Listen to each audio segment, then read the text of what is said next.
Hello everybody, मैं Devesh Shri Ram coaching classes. आज हम लोग छात्रावास अधीक्षक का एक मिशन तैयार कर रहे हैं और मिशन तैयार किए हैं। उसमें जितना इम्पोर्टेंट जो क्वेश्चन बन रहा है उसके बारे में चर्चा करेंगे। कम से कम 1 महीने का मिशन है ये, और सभी लोग वीडियो को देखना, पूरा वॉच करना, और जिन लोग सब्सक्राइब नहीं किए हैं उन लोग सब्सक्राइब कर लेंगे, ठीक है। और जैसे वीडियो में कोई त्रुटि आता है तो कमेंट करके बिल्कुल बताइएगा, ताकि त्रुटि में सुधार किया जा सके, वीडियो में सुधार किया जा सके, ठीक है। आज हम लोग साइंस के बारे में थोड़ा सा चर्चा करेंगे।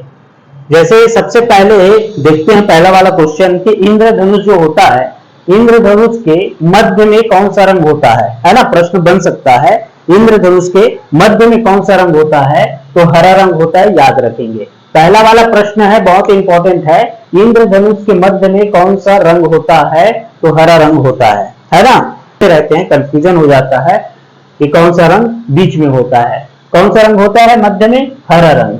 और दूसरा प्रश्न बनेगा, जब प्रकाश का रंग सघन माध्यम से विरल माध्यम में गमन करता है ना।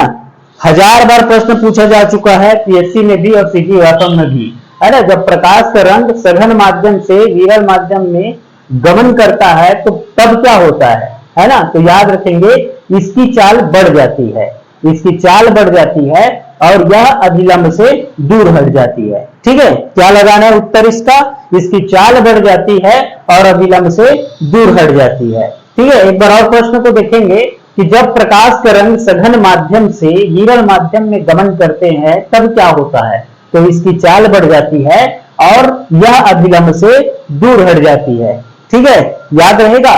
फिर आगे बात करेंगे नेक्स्ट क्वेश्चन में कि सही ढंग से एक पार्सेक को दर्शाता है ना। सही ढंग से एक पार्सेक को दर्शाता है, इस प्रश्न को देखेंगे तो 32.61 प्रकाश वर्ष, है ना। एक पार्सेक को कितना प्रकाश वर्ष दर्शाता है ये पूछेगा, तो याद रखना 32.61 प्रकाश वर्ष सही ढंग से एक पार्सेक को दर्शाता है, ठीक है। फिर नेक्स्ट प्रश्न देखेंगे, दो वस्तुओं के बीच गुरुत्वाकर्षण बल उनके बीच की दूरी के वर्ग के होता है ना। इसको गैप कर देगा, ठीक है, खाली स्थान कर देगा और इसको ऑप्शन में देगा। तो ऑप्शन में देख के लगाना है कि दो वस्तुओं के बीच गुरुत्वाकर्षण बल उनके बीच के दूरी के वर्ग के व्युत्क्रमानुपाती होता है। क्या होता है, व्युत्क्रमानुपाती होता है, ठीक है। इस प्रश्न को याद रखेंगे, बहुत इंपॉर्टेंट है। दो वस्तुओं के बीच गुरुत्वाकर्षण बल उनके बीच के दूरी के वर्ग का व्युत्क्रमानुपाती होता है, ठीक है।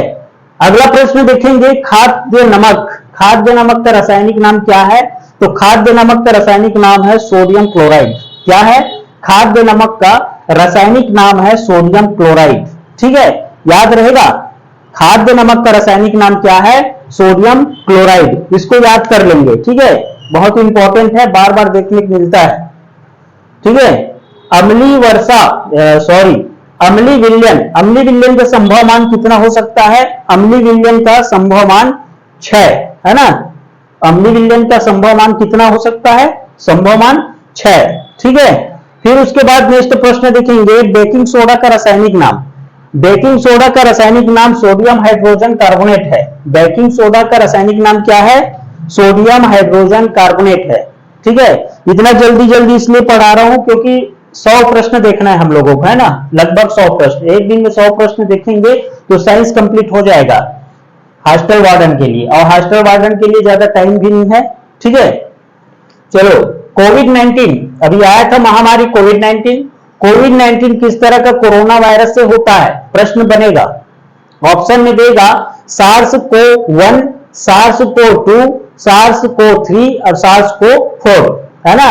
तो क्या लगाना है, तो कोविड-19 किस तरह का कोरोना वायरस से होता है, SARS-CoV-2 वायरस से होता है, ठीक है। फिर बात करेंगे, एक स्वस्थ मनुष्य के शरीर का तापमान कितना होता है ना। कोई मनुष्य का, जो स्वस्थ मनुष्य है और उसका तापमान कितना होता है, तो याद रखेंगे 98 अंश, है ना, फ़ारेनहाइट, ठीक है, याद रखेंगे कितना होता है, 98 अंश फ़ारेनहाइट, है ना। और एक सूक्ष्म जीवी कीटनाशक है, प्रश्न पूछेगा अगर कहीं एक सूक्ष्म जीवी कीटनाशक है तो लगाएंगे बेसिलस थुरिंजिएसिस, क्या लगाएंगे? बेसिलस थुरिंजेसिस, एक सूक्ष्मजीवी कीटनाशक है ये, है ना, बेसिलस थुरिंजेसिस। चिकित्सा के दृष्टिकोण से एडिमा क्या है? कभी भी एडिमा पूछेगा, एडिमा का अर्थ क्या है, एडिमा क्या है, तो लगाएंगे शरीर में सूजन, है ना, शरीर में सूजन क्या है? चिकित्सा के दृष्टिकोण से एक एडिमा है। एडिमा का मतलब कोई पूछेगा क्या लगाएंगे? शरीर में सूजन। उसके बाद फिर नेक्स्ट प्रश्न है नेफ्रोलॉजिस्ट। नेफ्रोलॉजिस्ट का संबंध किससे है? नेफ्रोलॉजिस्ट का संबंध गुर्दा से है। किससे है? गुर्दा से। नेफ्रोलॉजिस्ट का संबंध किससे है? गुर्दे से। ठीक है। मलेरिया के खोजकर्ता का नाम क्या है? मलेरिया का खोज किसने किया? तो रोनाल्ड रॉस लगाएंगे, Ronald Ross. Ronald Ross malaria के खोजकर्ता है। ठीक है। नेक्स्ट प्रश्न देखेंगे, एक एथलीट के लिए ऊर्जा का प्रमुख स्रोत क्या होता है? प्रश्न देगा कार्बोहाइड्रेट, प्रोटीन, विटामिन, है ना, फिर वही कंफ्यूजन स्टार्ट हो जाएगा। याद रखना है एक एथलीट के लिए ऊर्जा का प्रमुख स्रोत क्या है? कार्बोहाइड्रेट। ठीक है, भूलना नहीं है, कार्बोहाइड्रेट एक एथलीट के लिए ऊर्जा का प्रमुख स्रोत है। अधिकतम श्वास छोड़ने के बाद फेफड़े में बची हवा की मात्रा को क्या कहा जाता है? अधिकतम श्वास छोड़ने के बाद फेफड़े में बची हवा की मात्रा को क्या कहा जाता है?